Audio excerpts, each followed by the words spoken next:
주님께서 고넬료의 가정에 임하신 놀라운 사건, 또한 그 일에 베드로가 도구로 쓰였던 그러한 사건이 초대교회 사람들에게 들려졌습니다.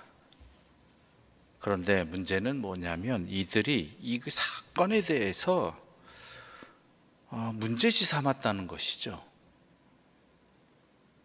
무엇이 문제가 되었느냐? 다른 문제가 아니라 이방인이 그리스도인이 되는 건 좋은데 그 앞서 과정이 있어야 된다는 것입니다. 그 앞선 단계가. 그게 무슨 단계냐면 먼저 유대교인이 되어야 된다라는 그러한 생각에서 이들은 벗어나지 못했습니다. 이들이 이런 생각이 어디에 여실히 드러나냐면 우리 19절 말씀 함께 좀 읽어볼까요? 19절입니다. 함께 읽겠습니다. 19절입니다. 그때 스데반의 일로 일어난 환란으로 말미암아 흩어진 자들이 베니게와 구브로와 안디옥까지 이르러 유대인에게만 말씀을 전하는데, 자, 흩어진 사람들이 말씀을 전하는데 유대인에게만, 즉 이방 지역에 있으면서도 유대인에게만 말씀을 전했다라고 되어 있습니다. 그러니까 이러한 생각들이 초대교회 안에서 만연해 있었다라는 거예요. 당연한 듯이. 그러니까 물론 예수를 믿지만 예수를 믿기 이전에 먼저 유대교로 개종을 해야 된다.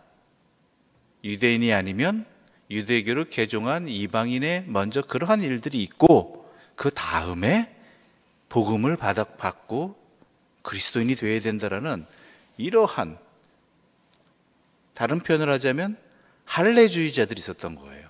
할례 받는다는 건 유대인이 유대교에 입교한다는 의미거든요. 그 유대교의 전통에서 아직 벗어나지 못한 초대교회의 모습이 나타나는 것이죠. 오늘날 우리가 생각하기 이게 무슨 엉뚱한 얘기냐 하겠지만 당시로서는 이러한 절차, 과정이 반드시 있어야지만 하나님을 믿고 예수님을 영접할 수 있다라는 생각에서 벗어나지 못한 상태입니다. 아직은 그랬어요. 그런데 하나님께서는 이것을 고넬료의 사건을 통해서 베드로를 깨듯이, 베드로의 생각이 그때도 있었거든요. 그런 생각이. 그래서 3번씩이나 이것을 하나님이 환상으로서 깨주시잖아요. 하나님께서 초대교회의 환상, 이러한 잘못된 생각을 깨주시는 사건이 나타난 게 바로 고넬료의 사건인 것입니다. 즉 한 사람이 주님을 영접하는 것은 그 단순한 한 사람의 문제가 아니라 그 사람이 신앙이 생겼다라는 문제가 아니라 그 안에는 또한 다른 곳에 다른 사람들에게, 다른 공동체에 영향을 미치는 하나님의 뜻이 있다라는 것이죠. 그래서 베드로가 처음엔 비난받았습니다. 2절 보면 이렇게 기록되어 있습니다. 2절과 3절 제가 읽겠습니다. 베드로가 예루살렘에 올라갔을 때 할례자들이 비난하여 이르되 내가 무헬라의 집에 들어가 함께 먹었다 하니, 그러니까 이것 때문에 비난하는 것이죠. 그러자 베드로는 어떤 일이 있었는지 다른 설명 안 해요. 자기가 어떠한 일을 겪었는지를 차례로 설명을 합니다. 자기도 똑같은 생각이었다.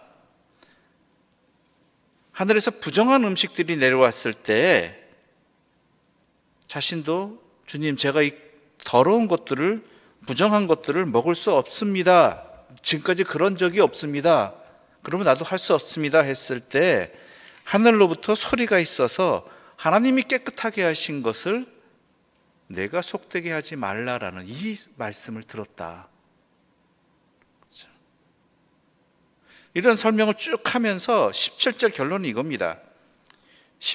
17절 함께 읽겠습니다. 17절 말씀입니다. 함께 읽겠습니다. 그런즉 하나님이 우리가 주 예수 그리스도를 믿을 때에 주신 것과 같은 선물을 그들에게도 주셨으니 내가 누구이기에 하나님을 능히 막겠느냐 하더라. 그뿐만이 아니다. 내가 고넬료에게 하나님의 말씀을 전했을 때 그때 우리들에게도 임했던 성령님이 그 가정에 그들에게 임하신 것을 내가 경험했다. 우리도 아직은 그리스도인이 아니란 말이 안 나오죠. 우리도 주님을 믿고 주님의 사람으로 초대교회 공동체로 거듭났을 때 일어난 일이 뭐냐? 바로 성령 아니냐?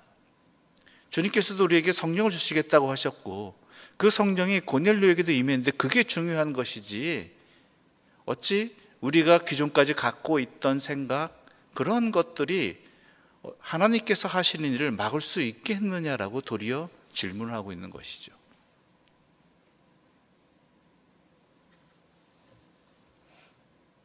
그렇게 함으로써 초대교회가 갖고 있던, 물론 그 뒤에도 그 영향력은 계속 있었지만은 그래도 이 사건을 통해서 초대교회가 갖고 있던 이방인이 복음을 받으려면, 예수를 믿으려면 할례를 받아야 된다, 유대교로 개종해야 된다는 이러한 말도 안 되는 그 고집들이 이제서 꺾이기 시작하는 것이죠. 바뀌어지기 시작하는 것이죠. 그래서 18절을 말씀을 함께 읽어보겠습니다. 18절입니다. 18절 함께 읽겠습니다. 그들이 이 말을 듣고 잠잠하여 하나님께 영광을 돌려 이르되 그러면 하나님께서 이방인에게도 생명을 얻는 회개를 주셨다 하니라. 이방인에게도 생명을 얻는 회개를 주셨다라고 예루살렘 공동체가 인정하기 시작한 것입니다. 이 사람이 확 바뀌지는 않는 것 같아요. 나중에도 이 문제로 계속 걸리긴 하는데 그래도 바뀌기 시작했다라는 것이, 인정하기 시작했다는 것이죠. 그러면서 어떤 사건이 일어납니까? 그 다음에 기록된 사건이 아까 읽은 대로 처음에 유대인에게만 복음을 전하던 흩어진 사람들의 그 사역이 그 중에 헬라인들에게도 예수를 전파하기 시작했다라는 그 일들이 아울러서 나타나는 것이죠.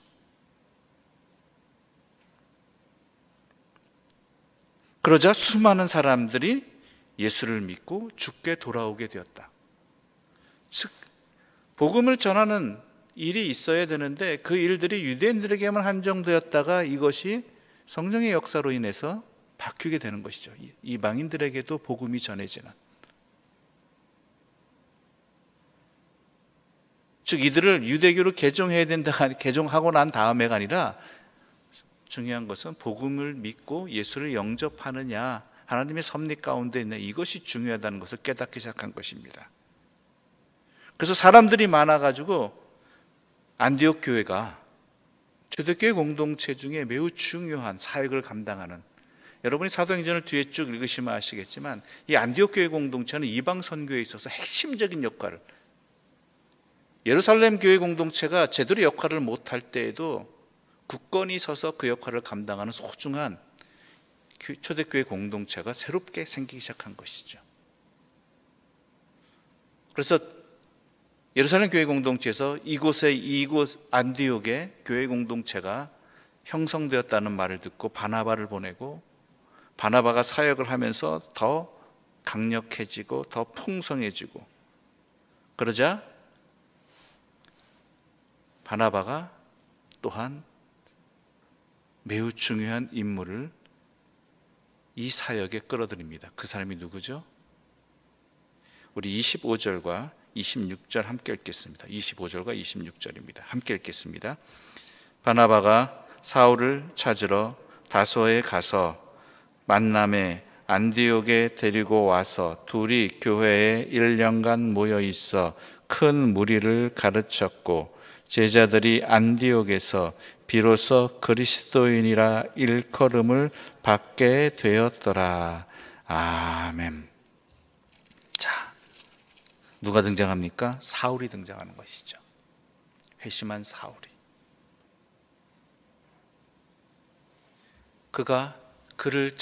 바나바가 안디옥교에 사역하면서 자신의 역량이 부족함을 깨닫게 되고 함께 할 사람을 데려갔는데 그 사람이 바로 사울이었고 안디옥에서 사역을 하게 되죠. 그 다음에 벌어진 일들은 여러분이 너무나 잘 아시는 사건 아닙니까? 게다가 안디옥에서 또 어떤 일이 벌어집니까? 이제 정식으로 주님을 믿는 교회 공동체의 사람들을 일컫는 말이 나타나게 됩니다. 바로 그리스도인이라는 말이 인정되게 되는 것이죠. 그리스도인, 그리스도를 믿는 사람들. 이렇게 되기까지 하나님께서는 고넬료라는 가정을 사용하시고, 또한 그 앞서서 사도, 그때는 사울이죠, 사울을 회심시키시고, 또한 베드로를 통해서 고넬료의 가정을 세우시면서 하나님의 복음의 역사가 이방인들에게도 초대교회 역할을 통해서 전달되어질 수 있도록 이 모든 것들을 하나님께서는 섭리하시고 역사하신 것입니다. 즉 사울이라는 사람이, 이 사람은 예수를 핍박하던 대표적인 사람이었죠. 고넬료라는 이 사람은 할례를 받지 않은 이방인이었습니다. 그런데 이 사건들을 통해서 하나님께서는, 우리 주님께서는 복음이 전파되는 일에 과연 무엇이 쓰여지고 무엇이 필요한지를 알려주는 도구로 사용하시고 일꾼으로 사용하시고, 그래서 놀라운 일들이 일어나게 된 것입니다. 우리 또한 마찬가지입니다. 우리 각자에게 벌어지는, 저나 여러분이나 살아가면서 겪게 되고 만나게 되고 행하는 이 어떠한 일들이 하나님 안에서 또한 어떠한 일로 쓰임이 될지는 아무도 모릅니다. 나는 그냥 일상적인 일로 넘어갈 수 있는 사건일 수도 있고, 또한 어떠한 일이 나에게 걸림이 되어서 그것이 문제거리를 일으키기도 근심거리를 일으킬지 모르겠지만, 그런 것들이 주 안에서 쓰임이 될 때에 그런 일들은 엄청난 하나님의 역사가 이루어지는 그 도구가 되기도 하고, 또한 그 부분이 되기도 한다는 것, 이것은 놀라운 일입니다.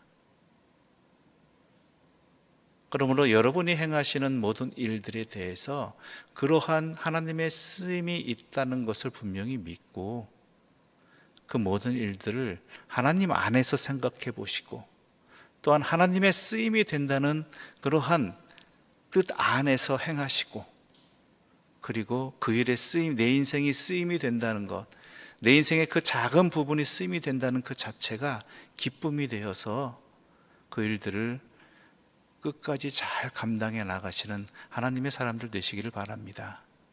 또한 하나님께서 우리에게 하나님의 뜻을 알려주실 때 나의 생각과 고집을 피울 것이 아니라, 이 생각과 또한 알고 있는 바가 정확한 것인지, 또한 하나님의 뜻에 맞는 것인지도 점검하기를 게을리하지 않는 하나님의 사람들 되실 때 우리는 하나님의 놀라운 역사에 동참하는 기쁨을 누리게 될 것입니다. 기도드리겠습니다. 하나님 아버지, 감사합니다. 한 개인이 변화되는 역사가 얼마나 큰 하나님의 쓰임이 되었는지를 이 사건들을 통해 알게 해주셔서 감사합니다. 사도 바울의 회심이 그 한 개인의 회심으로 끝나지 아니하고, 고넬료의 주님을 영접함이, 성령 받음이 그 개인의, 그 가정의 역사로 끝나지 아니하고, 초대교회가 또한 이방인들이 주님을 영접하는데 놀라운 도구가 되었음을 우리는 함께 살펴보았습니다. 우리 또한 이 믿음과 확신 아래서 우리의 신앙생활을 감당하게 하여 주시옵소서. 내가 예수를 믿고 예수님의 사람으로 살아가는 것들이, 또한 주님 뜻을 깨닫고 그 뜻에 순종하는 것이 내 개인의 문제로 끝나는 것이 아니라 하나님의 놀라운 일들에 쓰임이 되어지는 귀한 일들로 사용되어짐을 깨닫게 하여 주시고, 그러한 분명한 의식을 가지고 믿음 생활 끝까지 충성되이 잘 감당해 나가는 우리 모두가 되게 하여 주시옵소서. 이 모든 말씀 예수님의 이름으로 기도드립니다. 아멘. 하늘에 계신 우리 아버지의 이름을 거룩하게 하시며 아버지의 나라가 오게 하시며 아버지의 뜻이 하늘에서와 같이 땅에서도 이루어지게 하소서. 오늘 우리에게 일용할 양식을 주시고 우리가 우리에게 잘못한 사람을 용서하여 준 것 같이 우리 죄를 용서하여 주시고 우리를 시험에 빠지지 않게 하시고 악에서 구하소서. 나라와 권능과 영광이 영원히 아버지의 것입니다. 아멘.